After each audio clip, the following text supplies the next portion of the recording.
Hello guys, welcome back to my channel. তো আগের এপিসোডের লাস্টে আমরা দেখেছিলাম যেখানে চ্যাংনোকে ইউকাই ড্রিঙ্ক করানোর জন্য নিয়ে এসেছিল অ্যান্ড এখানে তার মতলব ঠিক মনে হচ্ছিল না। আর সে চ্যাংনোকে নিজের কষ্টের কথা বলছিল যে জিআইও গ্রুপের ম্যানেজার হওয়ার জন্য আমি কি না করেছি, কারণ এই পজিশনটা পাওয়া এতটাও সহজ ছিল না। সেই জন্যই অনেকেই আমাকে পেতে চায়, বাট আমি নিজের মতো কোনো পার্সন চাই যে আমার জন্য একদমই লয়াল হবে, যার বুকে আমি মাথা রেখে রিল্যাক্স ফিল করব।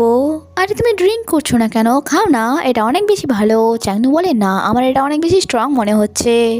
ইউকাই বলে ভালো তো, আমি তোমাকে আরেকটু ড্রিঙ্ক করিয়ে দিচ্ছি। অ্যান্ড জেনে বুঝে তার ড্রেসে ড্রিঙ্ক ফেলে দেয় অ্যান্ড বলে আরে সরি, তুমি যাও, কে চেঞ্জ করে নাও, আমি তোমার জন্য ড্রেস নিয়ে আসছি।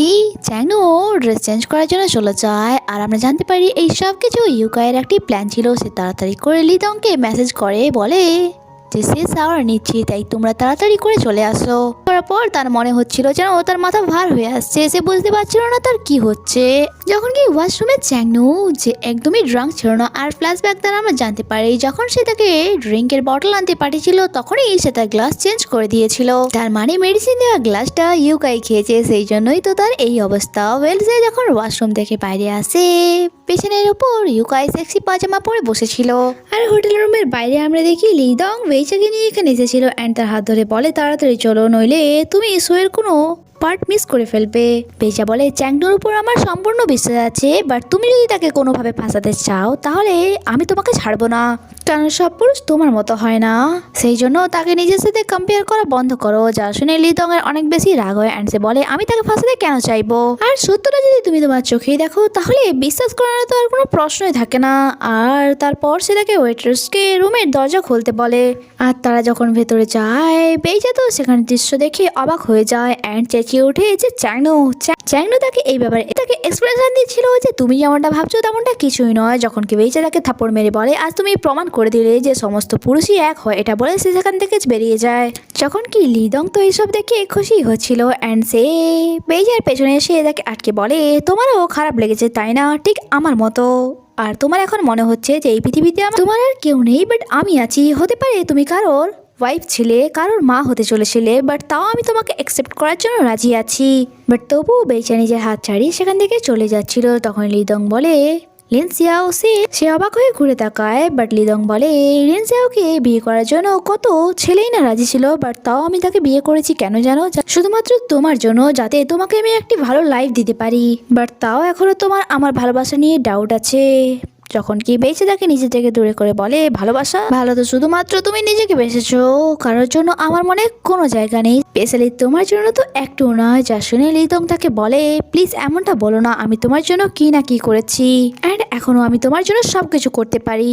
বেইচা বলে আচ্ছা সবকিছু, নিজের প্রাণ দিতে পারবে? লিদং নিজের কাছ থেকে একটি নাইফ বের করে বলে হ্যাঁ দিতে পারবো, বাট তোমাকেও নিজের প্রাণ দিতে হবে।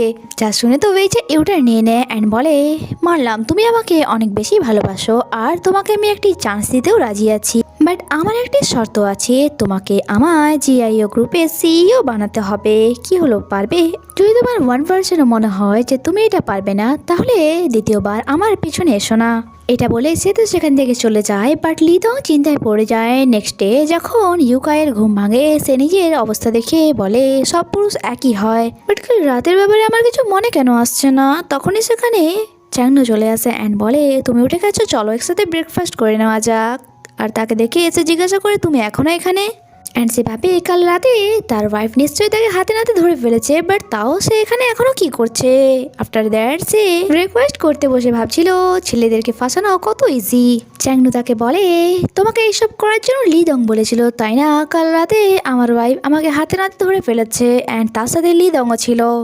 ওয়েল, আমার তো ডিভোর্স হয়েই যাবে, তাই আমি তোমাকে আর হারাতে চাই না, কারণ আমার তোমাকে স্মার্ট, ইন্টেলিজেন্ট অ্যান্ড ট্যালেন্টেড মনে হয়। বাট তুমি লিদংয়ের জন্য কাজ কেন করছো? আমার ক্লিনিকে চলে আসো, এই নাও আমার কার্ড, এটাতে 10 মিলিয়ন আরএমবি আছে। আমার ক্লিনিকে তুমি সম্মান তো পাবে, কারণ তুমি তো ভালো করে জানো লিদংয়ের নজরে যে কোনো মেয়েই একটা খেলনার সমান। ইউকাই বলে লিদংয়ের থেকে পিছু ছাড়ানো এতটাও সহজ নয়, কারণ সে এক রাক্ষস। চ্যাংনু বলে আমি বুঝতে পারছি তুমি কোন ব্যাপারে কথা বলছো, বাট আমি তোমার হেল্প করতে পারি তার থেকে পিছু ছাড়ানোর জন্য। যা শুনে ইউকাইও চিন্তায় পড়ে যায় অ্যান্ড জিজ্ঞাসা করে তুমি কি বলতে চাও। চ্যাংনো তাকে একটি ভিডিও দেখায় যেটাতে লিনার সে মার্ডার করছিল আর যা দেখে সে অবাক হয়ে যায় অ্যান্ড সে তাকে জিজ্ঞাসা করে তুমি এটা কোথা থেকে পেলে, তুমি আমার থেকে কি চাও। যখন কি চ্যাংনোর ফেসে তো একটি মিস্টিরিয়াস স্মাইল ছিল। আর এরই সাথে এই এপিসোডটি এখানেই শেষ হয়। আগে কি হয় তা জানতে স্টে কানেক্টেড। ভিডিও ভালো লেগে থাকলে লাইক আর কমেন্ট করবেন। দেখা হচ্ছে পরের এপিসোডে। Bye bye.